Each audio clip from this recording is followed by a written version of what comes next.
Hey guys, how's it going today? Hopefully you're all doing great.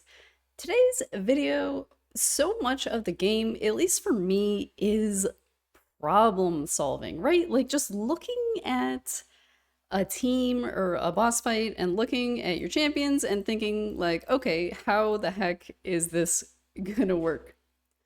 So one of the things that I don't really focus it because it's kind of a silly thing to focus, but it's one of the more fun things to focus is I've been having fun with my normal Hydra team lately, which is just the meme team, dream team. It's just like a healer reviver, Astrid with the decreased speed, turn meter boost, AoE weaken, and then just a bunch of nukers. I think probably once you get further in the game, this is, and you have like brutal teams, maybe nightmare team, hard team, like everybody's normal team is kind of just like the nukers, right? Because all of the quote unquote serious champs, that need to fulfill all of the roles, the black buffs, the hex, the whatever the heck, those are in like your better teams. And then this just sort of becomes like whatever. So for me, this is like the random team that I had assembled the past few weeks. But if you look at it, and I will give you a moment if you haven't already noticed it, there is something very crucial for a bunch of nukers that is missing, right? So that was my pause. That's all the time I gave you. um, but we're missing decreased defense AoE. The only thing we have it on is like Leorius might place it on the A1, but not a guarantee, not AoE, so it's not really fabulous.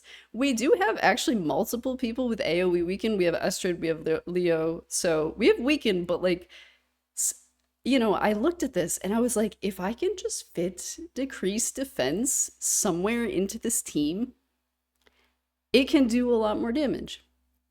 And obviously, I could just slap in like one of your, stagnate, duck the pierce kind of standard decrease attack, decrease defense type champions, but then I'd have to sacrifice one of my nukers or one of my supports, and I don't really want to do that. So, I was having like a light bulb, brainstorming moment. I was like, okay, I need someone who places this, but they do damage. And the wheels were turning and I just remembered, I was like, oh my God, like I need Hurndig.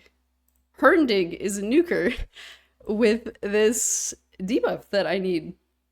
And I know it sounds really weird, but this is one of my first Legos and he's kind of been vaulted. Like, he's like a very good champ, obviously. Like, honestly, this kind of speaks to the power creep in the game because this is actually an amazing kit, but he's very fallen off in the meta. And like, as you can see, I have Siegfried, I have Stultus, I have Taurus, I have Leo, I have Harima, I have Hafrek, I have Trunda. So my account, I have Ragaj. So my account is extremely blessed with nukers, and he had sort of fallen to the wayside in favor of people who have 100k HP, like Taurus. So those are the, or a million defense or whatever. So those are, kind of the preferred sort of nukers at the moment, as opposed to these squishy little attack guys. And he was in some completely garbage build from like 2 years ago, because this is actually one of the first Legos I pulled, probably like one of the first 2 or 3 Legos. So the build was not updated at all. And honestly, I only took like a moment on this. I would call it like mediocre savage gear. Like obviously these could be a lot better. Like I'm not saying this build is amazing. If I threw it in the gear optimizer or something, I'm sure it would spit me out something better instantly. This is just sort of what I had lying around. And I thought I had the speed boots on, but apparently I did get. So yeah, I would say, you know, fairly mediocre. If I could get the rank 2 plus 750 attack, that would be really good value for me. So I'm definitely on the lookout for that. in the shop. But yeah, so we got him in the ignore defense build. We got him at like a, you know, mildly acceptable speed for like this level of Hydra. And then actually, like if you look at the crit rate, I don't actually care because look who's in the lead. Leorius with the God, how much is it? Is it like 32? Am I making that up? I think I might be making that up. Oh, it's 24. Okay, so yes, I'm making that up. But yeah, so needless to say, I've got my free whatever percent crit rate, so I'm good. Let's look at the skills. If we had forgotten, apparently I cheaped out on the books on the A1. I did not find the extra 15% damage worth it at the time 2 years ago. It probably is worth it though on a nuker. So attacks one enemy, grants an extra turn, and decreases the cooldown of Stasis Strike by 2 turns if this attack kills an enemy, which is an amazing ability, but unfortunately not super duper relevant. I don't think that, you know, killing a Hydra head counts as far as I noticed, but amazing in other places. Then this is the one we run, right? He has attack all enemies, 100% chance to place decreased defense and decreased accuracy. I forgot about the decreased accuracy thing until it was happening. So that's the ability I really wanted. He even has the chance to like maybe place HP burn. And then I also have another AoE. I have another AoE weaken now, which is crazy because that's kind of a rare debuff. So, and then, you know, there's the passive. So we are getting turn meter when we're hit or if an ally dies.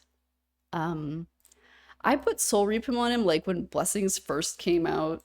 You could, I mean, probably like Phantom Touch is better, like DPS wise, because you'll just, you know, you'll get the extra damage here and there. Soul Reap we're not getting really good until like the final ranks, like most Blessings. So Phantom Touch would probably be the better option, but I do not care to change. Standard kind of nuker things. I guess I went the accuracy tree instead of the defense tree because, you know, defense would be more like the arena tree. So fairly standard. Again, mediocre savage. And so let's see him in action a little bit. What do we got? Unfortunately, I don't think I have the, you know, the speeds tuned and everything, so probably a lot of my team is going to go before him. Genbo, perhaps. There it is. The decrease defense, decrease accuracy. I guess he did go first also, so that was okay. So we're doing many damages. And again, you guys, I'm free to play, so none of the gear on anybody is like bananas crazy. This is the obvious weakness of the team. I have no black buffs, I have no HP burn, so I'm not addressing these poison clouds at all. I'm just ignoring the fact that this exists. Let's skip to the part where it's more fun and we're doing damage again. So yeah, now I've got AoE weaken, I've got AoE decreased defense, I've got decreased speed because, you know, Estrid has been a big help on this team as well because now I have a third champ with decreased speed. We're all killing ourselves on the damage reflect. That's fantastic, but that's why we have Rector Dread. Oh, and also in comparison to the picture, I had used Pythion. I kind of thought Rector might be like a little more proactive in dealing with the Fear Head, which is super annoying because she has the perfect veil. So that was the further thought process, I guess, on the meme dream nuker team. I don't know why I can't get that right ever. Yeah, so yeah, he did just kill it. We didn't get an extra turn, so sad face. That doesn't work here. But anywhere else, that is very fun. Although it has a limit. So like you can't go into Spider and like kill every single spiderling. I think it caps at like 5. Because I thought we thought about this, but you know, they put it in. This has a limit. You can't take 47 extra turns in a row. Very sad. So he's doing pretty good damage. He's making everybody do pretty good damage. We're killing stuff. We're doing it. We have 10 million. This obviously, you know, it just keeps going on and on and on. You know, the down heads, this is what we definitely want to see. This is where we're going to get all the biggest hits. The negative to Rector is she's only got her single person revive, so it looks like She can't use that here. What really kills us is the damage reflect, actually. And this is just autoing, so like I'm not gonna stop them from killing themselves. You know, I don't I don't care that much. Knock yourselves out.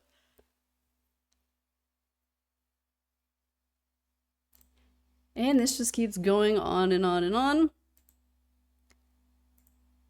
Oh, we got all 4 done. That's always the most fun. It's always what you want to see. Even Estrid's hitting that for 100k somehow.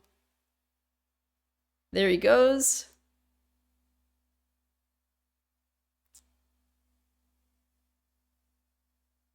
Getting pretty good score here. Now we've surpassed like the 1 million per turn. When we had the poison cloud early, we hadn't quite hit it yet. So getting lots of good hits on these downed heads. Just keeps going on and on and on and on and on. We're nearing the turn limit. We are not going to hit the turn limit. I was also sad. I wanted to hit 400k because it's really close. But alas, we're not gonna hit it because everybody just started getting eaten way too quick. Our speeds probably aren't to the point where we could hit the turn limit. We'd all have to be kind of faster to get some more turns in. So going back here to look at it in a nicer way, this was the final score of that run, 389.9 million. So as you can see, I was able to add like another 150 mil to this team with decrease defense addition and Hurndig. So that was cool. And he's actually my second top damage dealer, even though even in his, you know, not the most amazing build in the world build. He beat out Leo, which kind of makes sense because Leo, you know, his damage is like based off of when he's weak, and you know, he's like at full HP half the time, so he's not really weak. So that kind of makes sense. But shout out for the crit rate aura. Estrid, not bad. Rector just healing and supporting us. Harima, I was almost wondering if I should replace her because I have Staltus Dragonbane also, and he has 2 nukes. So I was kind of thinking about it, but I don't know. We'll experiment with that. And my top damage dealer is actually Genbo. I think he's in the best gear, like by far for me, just because I have the 6-star awakening on him, which, I mean, those awakenings are hard to get if you don't spend. This is the best awakening I own easily, so this is probably the best nuker build that I have on somebody. 209% crit damage with the 6-star crushing run. So when you think of it like that, I think, yeah, that probably makes sense, but he beat out everybody else, so very cool. I was happy to pull my little dwarf guy out of the vault. I feel bad, like, I don't know, I mean, like, you can see when we went over the kit, like, this is clearly a very good champion that he's just fallen to the wayside on my account, I guess. I think he's my campaign farmer, but it's like, I never even look at the screen for that, so I don't know. It's just funny.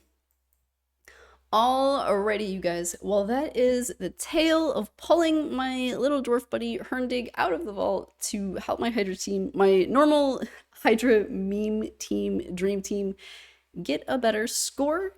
If you've ever pulled a champ out of the vault recently and just kind of been like, hey, yeah, like, why did I forget about this person? You know, let me know in the comments.